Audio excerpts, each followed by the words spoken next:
Kosha Dill's Tales of War and created by Adam's Rib may be Instagram users who are part of a sex abuse and trafficking ring that uses misinformation about mood disorders to cover up their crimes, purposely trying to gaslight and oppress many people, including me, the mother of my child, and my child, or for a visual representation of what's happened recently. Help, I need help putting out this fire. Kosha Dill says, wow, I appreciate that. Sometimes we feel a certain way, sometimes we don't. Better to be real. Sometimes the viewer is our only listener. Help, I need help putting out this fire. Tales of War says, soñando, I'm good. For a quick visual representation of what dissociative identity disorder looks like in places other than social media. Back then, after months of psychiatric evaluation, Todd was diagnosed with dissociative disorder, a neurosis that warped his view of reality. Not exactly what the Air Force wanted in a fighter pilot. He was retired medically with a 50% disability. Back then, after months of psychiatric... They are usually declared medically disabled and have hurt themselves and or others in part of court proceedings. I saw that about 3 weeks ago and somewhat ironically decided I needed to stop taking dissociative identity disorder seriously. The mother of my child was diagnosed with it. Subsequently, she had court-ordered psychiatric testing results indicate that she does have a mood disorder and that she is suicidal, among other things. My daughter has claimed that her mother has abused her, and yet I seem to be the only one interested in the diagnosis and whether or not it is real.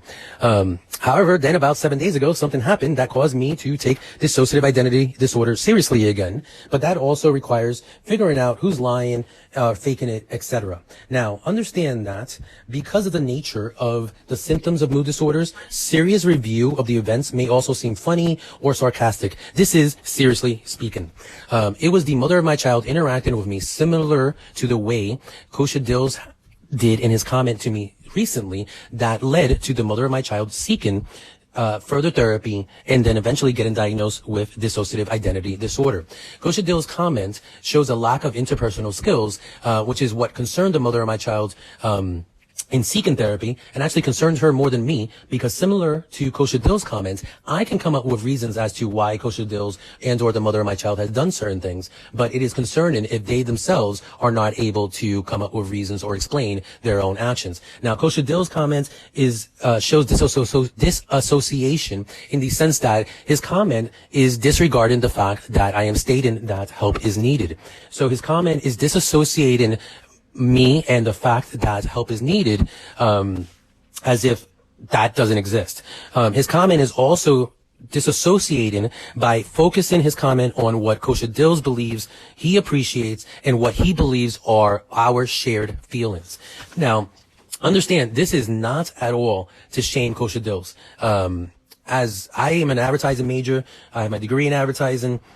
As a brand celebrity company, his comment, and I mean there's no pun intended, is borderline genius. No sarcasm. It is extremely well written, but it is unexplainable in the sense of if his comment was written by a professional in public relations, then a professional would know why and how his comment would be inappropriate to leave on my post. So given everything that I know and have experienced in advertising and in mood disorders, everything indicates that Kosha Dills needs some help by leaving that comment. And that's the paradox, catch-22, that everyone who has someone diagnosed with a mood disorder like dissociative identity disorder, borderline personality disorder, etc., have to deal with. I am sure that those diagnosed with a mood disorder have their own struggles, but it is just as exhausting and mentally draining just to have to interact with people with that mood disorder.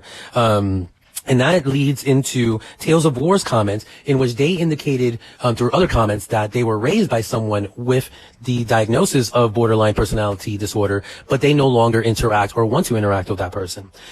Their comments of "I'm good" when asked to DM me so that we can communicate further makes complete sense. To me, I have gotten to that point where I have not wanted to communicate about dissociative identity disorder. I have not wanted to take it seriously. But if they're not lying, they're hurting others that are affected by that mood disorder while dealing with the trauma of they themselves having been raised by a parent with that mood disorder and not wanting to confront that reality. So that's it. That's day 7 of me trying to take dissociative identity disorder seriously. Kosha Dill's comment is an example of how and why I have not been able to take dissociative identity disorder seriously, because like with the mother of my child, if me and Kosha Dills knew each other, we would know that I would have difficulty disregarding how genius and appropriate Kosha Dill's comment is. But also, if we did know each other, it would be known why his comment is extremely hurtful, and inappropriate. And then Tales of War's comment, I totally understand and relate to, regardless of whether or not it is appropriate. But it is also seems to be the most fakest comment, and it's because of how inappropriate it really is.